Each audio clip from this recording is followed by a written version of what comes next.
My name is Sofia. I've been the kind of person who loves with my whole heart. I wear my feelings openly, sometimes foolishly, because I believe that life is too short to hold back love. I believed in the power of kindness, in the beauty of patience, and in the hope that true love would always come back. I was wrong about him. When I first met him in college. His name was Adrian.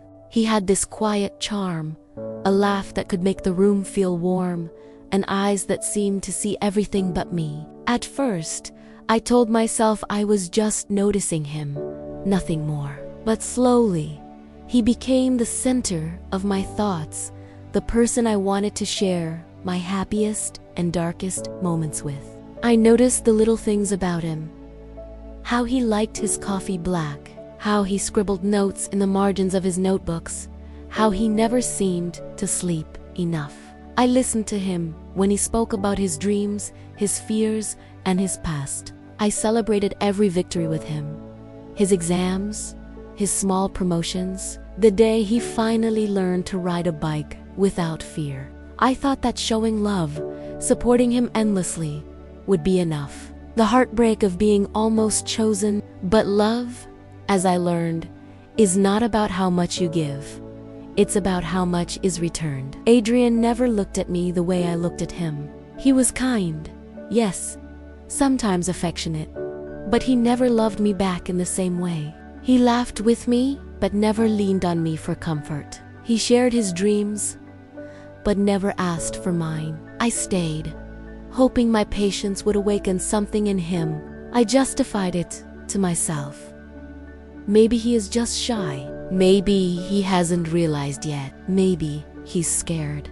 Days turned into months. Months turned into years. And yet, I was always the one who noticed him first, texted him first, apologized first. I was always giving more than I received. And still, I stayed kind. The cost of loving someone who doesn't choose you, loving someone who doesn't love you back, is a slow, quiet kind of pain. There's no dramatic heartbreak, no single moment of betrayal. It as 1,000 tiny cuts. The texts he didn't send, the plans he canceled, the way he noticed everyone else's successes but barely noticed mine. I remember a night sitting on my balcony, watching the city lights flicker below. I held a cup of tea in my hands, but it was cold, like my heart. I realized I had been giving pieces of myself to someone who could never appreciate them. I was tired of hoping, tired of waiting, tired of pretending that everything was okay when it wasn't. But even in those moments, I stayed kind. I didn't lash out. I didn't resent him openly. I smiled. I listened. I cared even though inside, I was breaking. The turning point didn't happen with a fight. It didn't happen with a dramatic confession. It happened one ordinary afternoon. I was sitting alone in a coffee shop, scrolling through messages I had sent him over the past weeks. None of them had been returned. He had moved on to someone else, someone he noticed immediately, someone he treated like she mattered. And I realized something painfully simple. I had been losing myself while loving someone who never wanted me in return. I cried that day not for him, but for the years I had spent shrinking to fit into someone else's world. I cried for every moment I had ignored my own dreams, every choice I had made for him instead of for me, every tear I had swallowed to appear strong.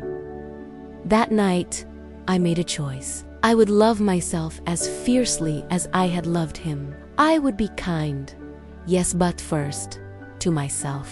The journey of healing, walking away, was not dramatic. There were no confrontations, no declarations, just a quiet decision, a gentle folding of my heart into my own hands. I deleted his number, unfollowed him on social media, and stopped waiting for messages that would never come. Healing was slow. Some nights, I still missed him. Some days, I wondered if I was being too harsh on myself for loving him so deeply. But each day, I learned a new truth. Someone else's inability to love me is not my failure. I started taking care of myself in ways I had never allowed before. I picked up old hobbies I had abandoned. I traveled to places I had dreamed of visiting. I surrounded myself with friends who reminded me I was worth more than unreciprocated love. And most importantly, I learned to say no to people and situations that drained me. Becoming the woman I was meant to be today, I am still kind. I still believe in love, but I am wiser. I am firm.